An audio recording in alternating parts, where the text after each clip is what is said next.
Hey, you are now locked in to Hard Reset with Juice Kastoan. Let's go.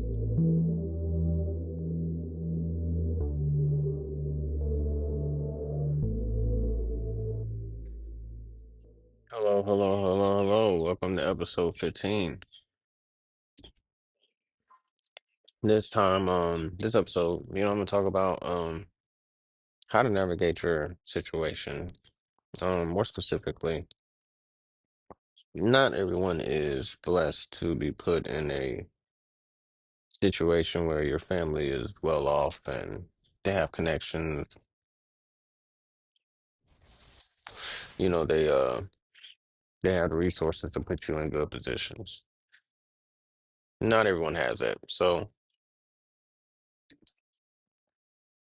in order for you to succeed, you need to put yourself in a position where you can succeed and take advantage of certain opportunities within certain systems. Um, for me, I grew up in a trailer park.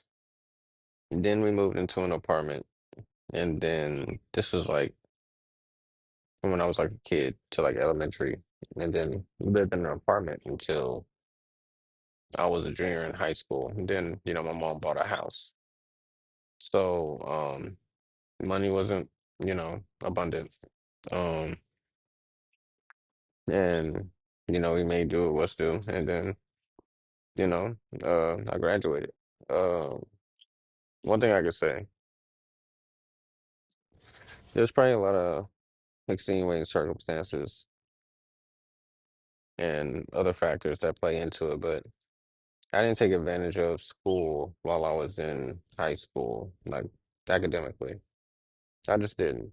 I was very gifted in math. I loved math, and math was easy for me. I didn't take advantage of it. I didn't try my hardest. Instead of taking a math class my junior year, what's my junior year? No, I didn't take a math class my senior year. That's because I took all my required courses. Could I have easily like asked to go into a more difficult math class or something during senior year? Yeah, I could have. And what I do? I said, well, I mean, if I ain't got to take a math class, then fuck it, I'm not gonna take one.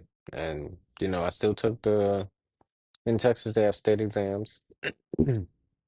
You have to pass these state exams to graduate. I took the state exam and the math portion, that's the exam. I passed it, and that was without having any kind of math class for that whole year. So, when I look back at it, there was a lot of missed potential that I had in school if I had took it seriously. Um, with that being said, it doesn't mean it's the end all be all and that you can't make something of yourself. It's just that, you can make things a lot easier for yourself if you start early enough. Um, Starting with just school. If you're in high school and you want to make something of yourself more quickly, I would say, then you want to take academics seriously while you're in high school. Because what I've realized is there is a power imbalance, especially in colleges. Um, Opportunities that you get going to, say, what's a good example? Tulane University. Um, how about UC San Diego, Texas State University? Opportunities that you would get there, you would not get at Johns Hopkins, Yale, Harvard, NYU Stern, all these prestigious schools. The opportunities that they're afforded are completely different. The amount of money they can make is completely different. In order to get into these places and get into these spaces, you need to meet certain requirements. And for these schools, you got to be top of your class. But, if you're just worried about just getting through high school and not really worried about making a lot of money, then, you're not going to think twice about going to these schools. But in reality, if you take your schooling serious, make good grades, get to your top of your class, you can go to these schools. And case in point, I finished my bachelor's and then I was like, okay, well, I want to make six figures one day. I want to make a lot of money. Well, I was looking at graduate programs at that point. I was like, I need to get my MBA. And, I could have continued going to the school I was going to. And then I thought about it, and, I lurk on Reddit sometimes, especially the NBA subreddit. And I was like seeing all these different schools that people go to for MBAs to make a lot of money. And I was like, okay, well, if I really want to make a lot of money, I need to go to one of these prestigious schools. And, my GPA was a 3.84. I made sure to take care of my grades this time. In college, I really tried to do well and, take it seriously. And, I ended up getting cum laude. So, I think I did okay. But with that being said, I was like, I want to be able to get a good job. So where should I go? Or like, I know I need an MBA, but do I need to go to a certain place to get that MBA? So, I made a short list. There was Indiana, there was New York University, Stern. There was Johns Hopkins. And then there was Sam Houston State University. And I was gonna apply to USC, but the window to apply, it was already passed. So if I had to apply, it would have to be for the fall semester. By the way, all these different schools. And then what I ended up doing was I ended up getting accepted to all of them except for Indiana. Indiana, they rejected me in the first round. So I was like, okay, well, now I only have NYU and Johns Hopkins and Sam Houston. First acceptance, Sam Houston. Second acceptance, NYU. Third acceptance, Johns Hopkins. So then I was like, okay, I actually got into these prestigious schools, so now I need to make a decision on where I actually want to go. Um, Sam Houston State, I just knew about it. So I was like, well, let me apply and see if I can get into here. But I didn't really have any expectations of getting like great jobs from it. It was like if I need a degree, I want to get it somewhere. So let me apply here. Johns Hopkins and NYU, I knew those were a little more harder and a little more prestigious to get into. You had to do essays and all this other stuff. So I was like,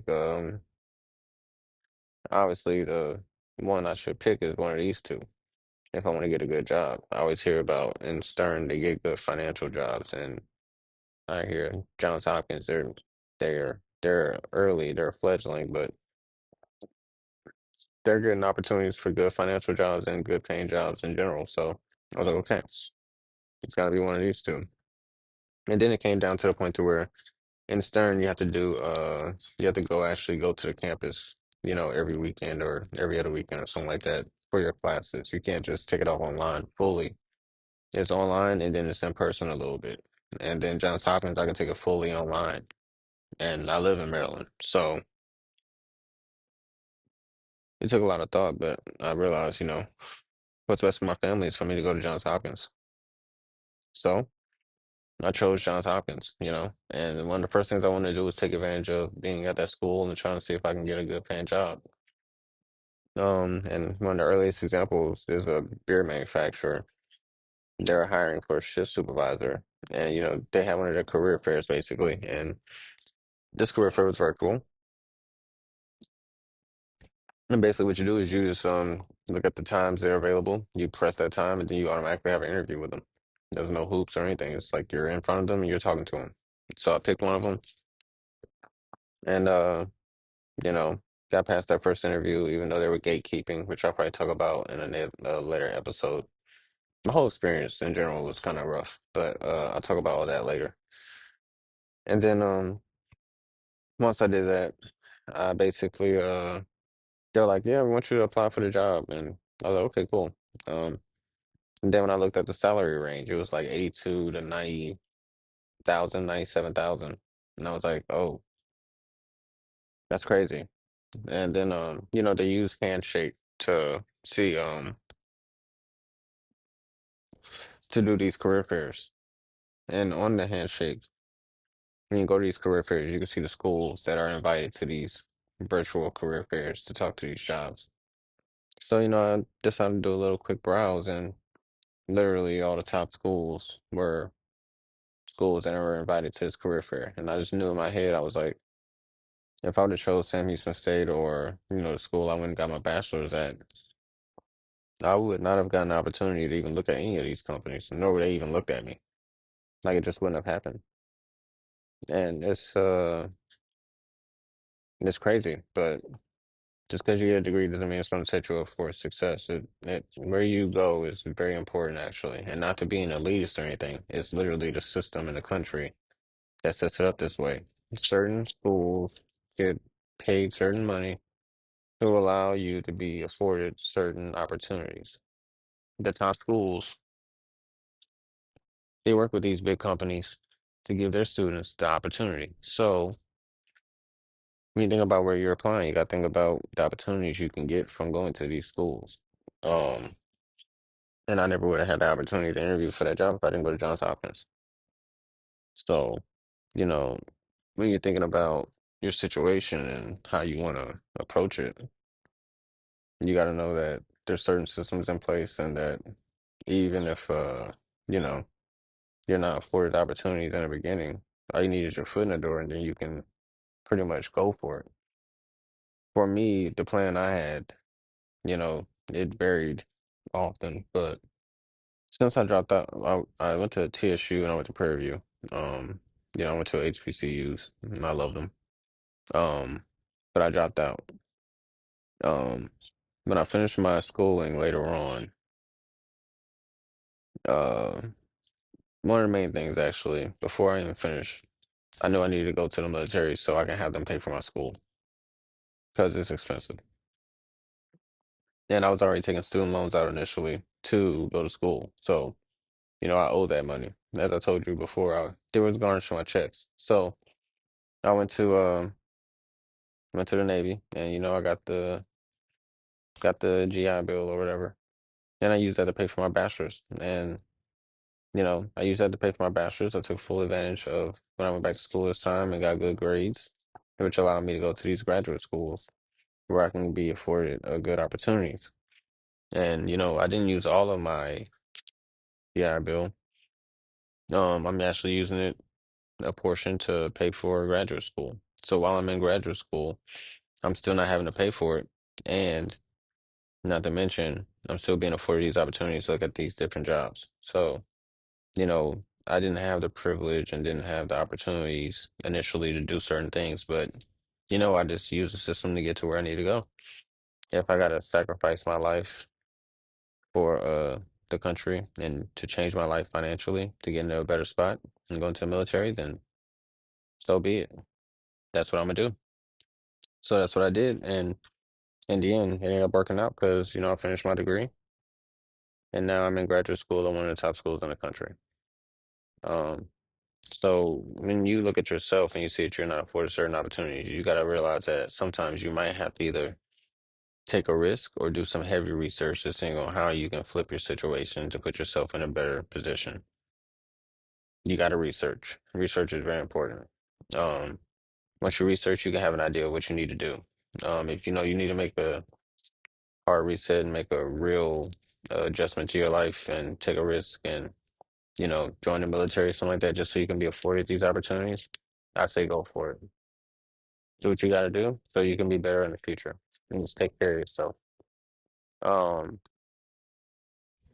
if I was to join the military, would I have waited until I finished my degree or would I have did what I did and gone enlisted? I would say I would have finished my degree first and then went. You have a better quality of life, I feel, if you going as an officer in the OCS instead of going in enlisted to regular boot camp. It just the pay's different. The pay's a lot different. They get paid a lot more, and you just have a better situation in general. Initially, when you're first starting, of course, it's gonna be difficult. When you're O 01, O 02, you still earning your stripes and trying to earn respect. But once you hit that O 03, O 04 level, I believe things change for you and they get better. Um, Other than that, there's systems in place. So you just need to figure out the systems and then figure out how you can take advantage of those systems to put yourself in a good position when you're not given privilege and not given, the opportunities that others are. You just got to find a way to get yourself in those rooms and get your foot in the door. That's all I got for this episode. I hope you got something out of it. Um, this is episode 15. This is our reset. I'm Juice Kastoan. Holla at me. This was our reset. Hopefully, you got some. Leave a comment, answer the polls. Go ahead and contact me at Jeuse Kastoan on Instagram, Twitter, everything. To go and holler at your boy.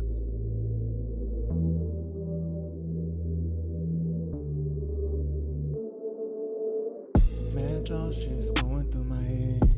Expectations have been met.